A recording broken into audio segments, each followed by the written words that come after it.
a production of the South Carolina Educational Television Network.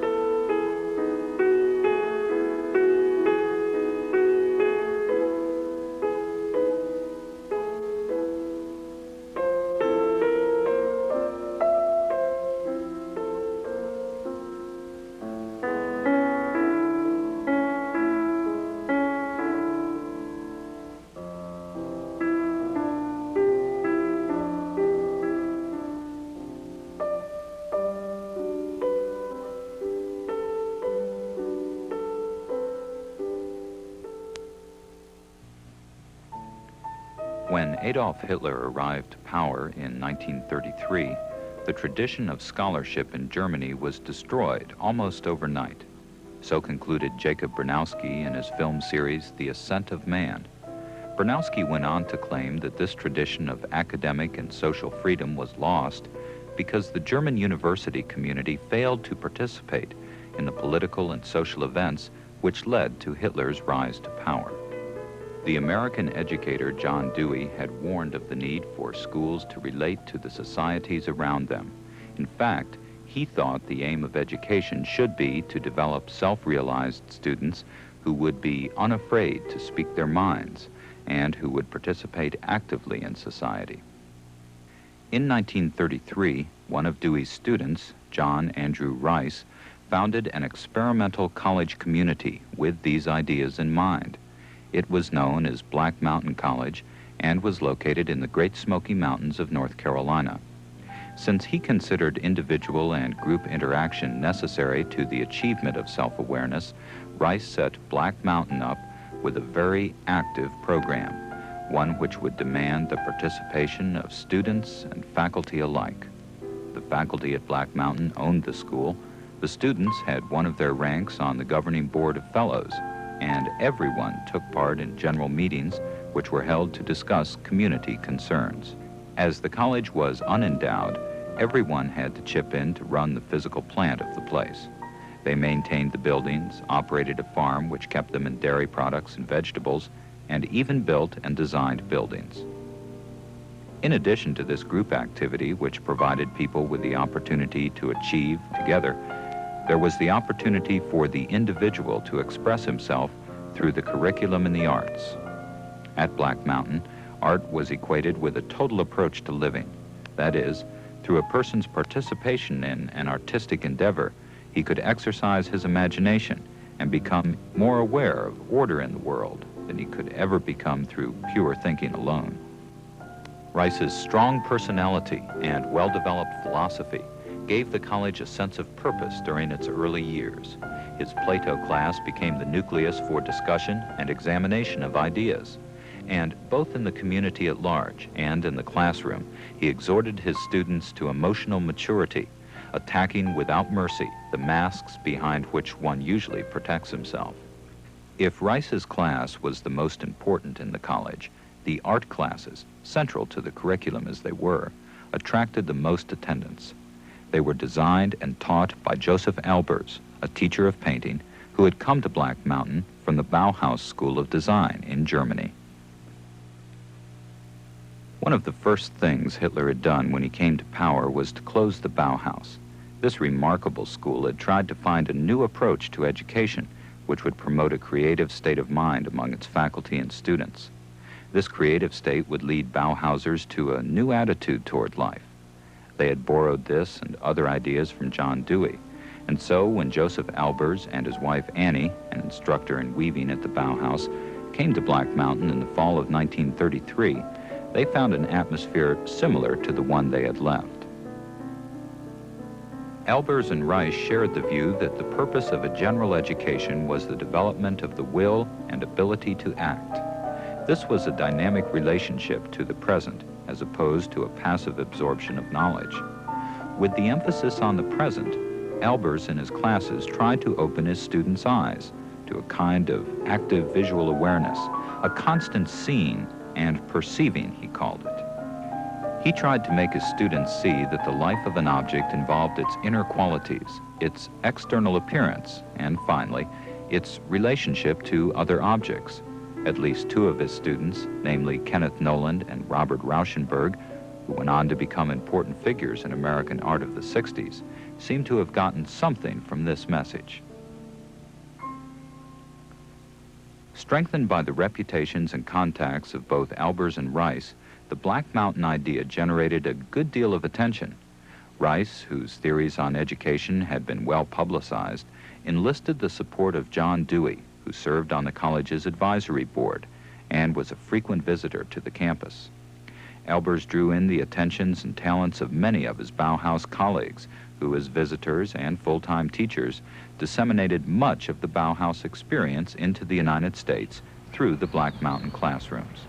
One of them, architect and Bauhaus founder Walter Gropius, served on the advisory board and spent several summers at the college.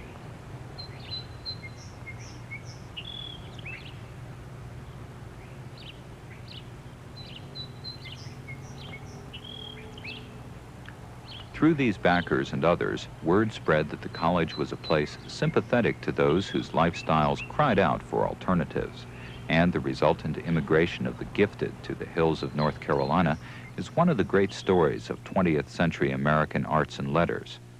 The most spectacular of all these influxes of talent came with the summer institutes which Albers devised and directed from 1940 to 1948 when he left, and which continued until 1953, 3 years before the college's closing.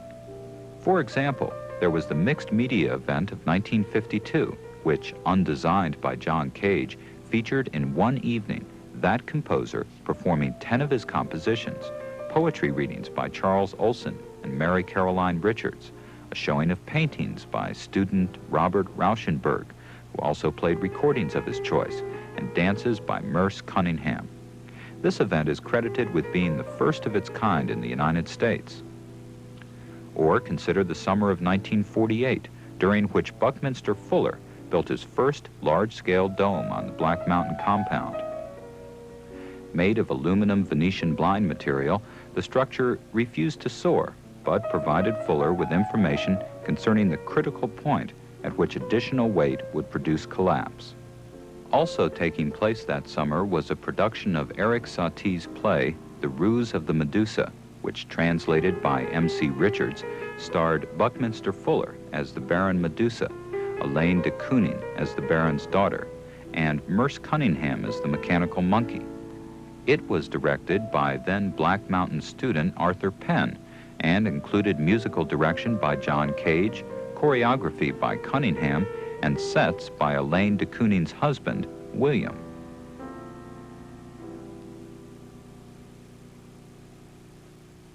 Under the direction of Charles Olson in the 1950s, the primary focus of the school shifted from the visual to the literary arts, although the school continued to attract outstanding talents in all areas.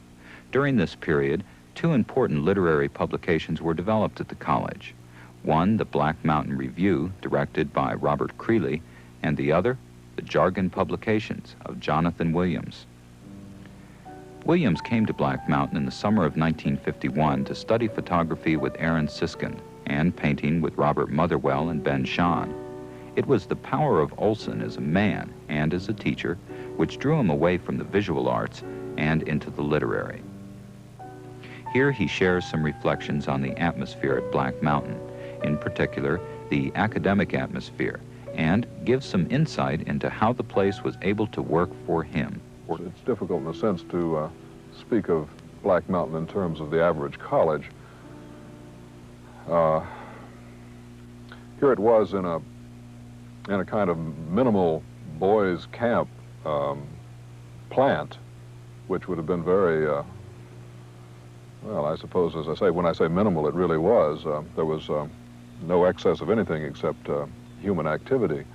But what appealed to me immediately was the fact that everyone was very available to each other, and time seemed to be no problem.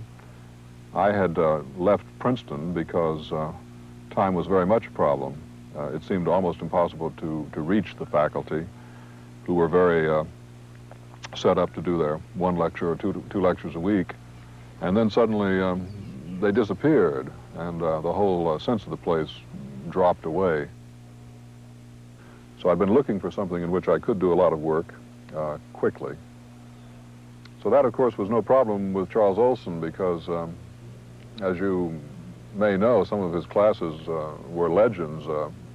At one particular occasion, Olson continued talking all night with about 10 people, and he continued talking the rest of the next day and about till 4 o'clock the next morning with the same 8 or 10 people.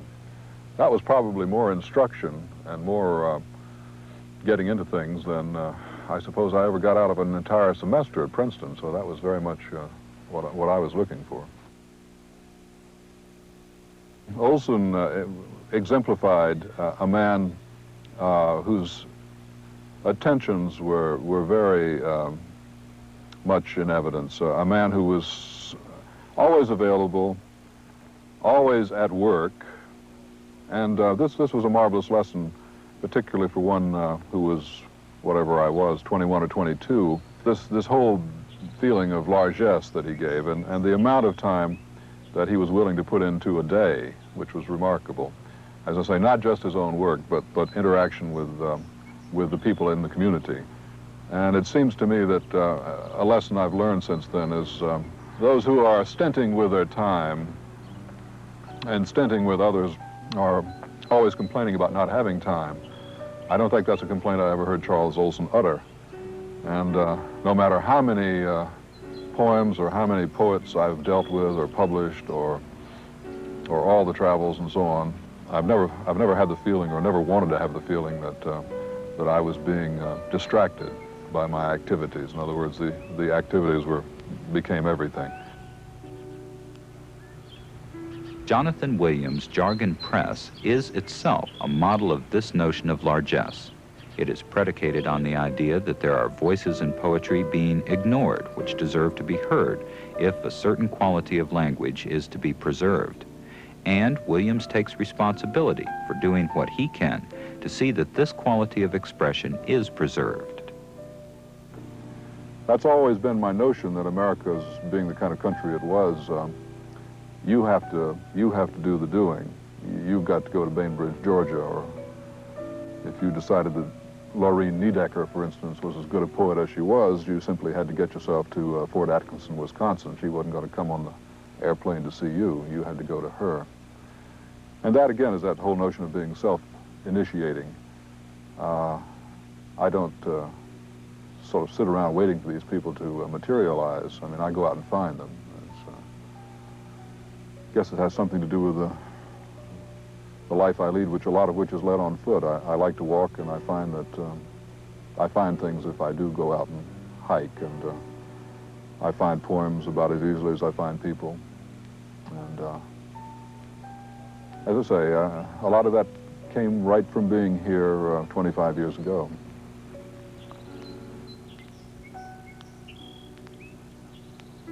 Black Mountain College was a place and time where a particularly gifted group of people came together to create an atmosphere which was, because of the structure of the place, conducive to experimentation in the classroom and self-exploration through doing and participating in the community. More than anything else, however, it was the extension of three men who pushed the idea of freedom in a most totalitarian way, and so forced Black Mountain people to dare to defy their preconceived self-limitations. The result of their efforts was a nucleus of free thinkers who continue through their own lives' examples to demonstrate the freedom resultant from thought coupled with action.